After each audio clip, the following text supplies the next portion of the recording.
college football season isn't even over yet, and realignment is back in the news. Friday night, Greg Pflugar had an excellent emergency broadcast covering an article by Dennis Dodd from CBS Sports. In this article, Mr. Dodd stated that both Texas and Oklahoma were looking to leave the Big 12 a year early and get into SEC play in 2024. One of the biggest hurdles to this potential move, however, is Fox. Because once Texas and Oklahoma move to the SEC, almost all of their games are going to be broadcast on ESPN or ABC or a related network. Fox will be missing out on the vast majority of any kind of Texas and OU football action. And taking a look at recent history for Texas and OU in the Big 12, Fox generally picks up about 4 to 6 games for both Texas and Oklahoma each season.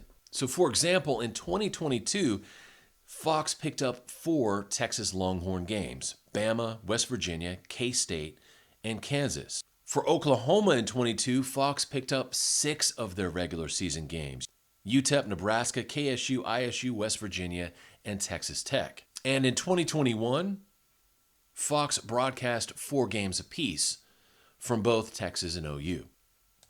So if the Longhorns and Sooners were to leave a year early, there would be a deficit for Fox of between 4 and 6 games for each one of those teams.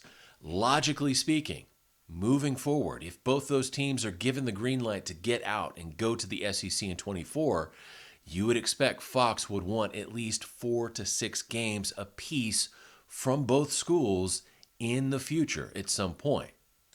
And those games would be road games against Big 12 opponents. And to me, this makes a lot of sense, especially when you think of the value of these games. Is there greater value when Texas and OU are waiting out their exit to leave the conference? Or is there better value when both Texas and OU are SEC teams coming back home to face their old conference mates?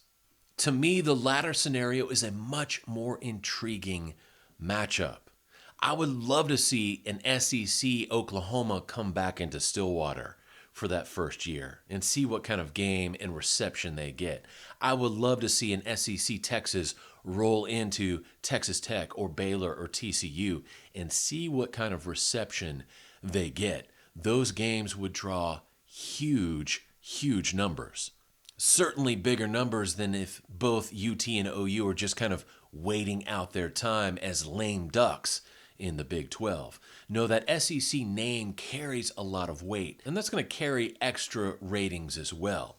To me, that is classic win-win, and I think it's a great idea. Hopefully, both sides can work that deal out. Now, on Saturday, Pflugar posted an article from the Sports Business Journal in which John Oron made a very interesting prediction concerning PAC media rights. The prediction was this, that George Kliavkoff would sell off almost the entirety of the PAC TV package to Amazon to air the bulk of PAC TV on Prime. Now, in this prediction, Mr. Oron stated that the money for this deal with Amazon Prime would likely be at or slightly above the Big 12's deal with ESPN and Fox. And I find that a little bit hard to believe just because of the narrowing footprint of the current Pac-12.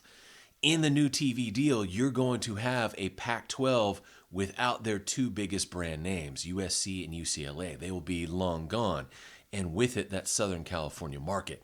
So I find it a little hard to believe that the money would be at Big 12 or even higher than Big 12 levels.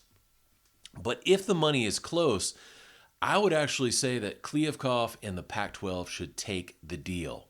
Primarily because that would, at least for a short term, stabilize what's left of the Pac-12 and allow them to try and rebuild.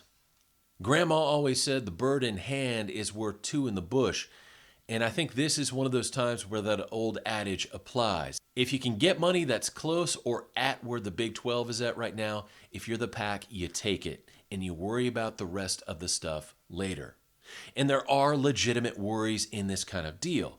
Right now, Prime does not have the kind of exposure that ESPN and Fox do.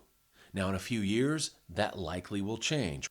But at the moment, in such a deal, you would be sacrificing exposure for the payday. And that is a real concern, especially for programs like Colorado, who are coming out of the wilderness for 20 years. They made a big hire with Coach Deion Sanders. They are looking to showcase their program again and to have all of their content or the bulk of their content relegated just to Amazon Prime. It's not the best way to showcase what you're doing now. My prediction is this: if the money is if it's close or even higher than Big 12 levels, I think all the remaining Pac teams will agree to go over to Prime in the short term. It solves the money issue and it buys everybody time to figure out their next move. That includes the conference and the individual teams still remaining in the Pac-12. So after the Texas and Oklahoma situation is straightened out, I don't see any other major realignment news until the 30s at the earliest.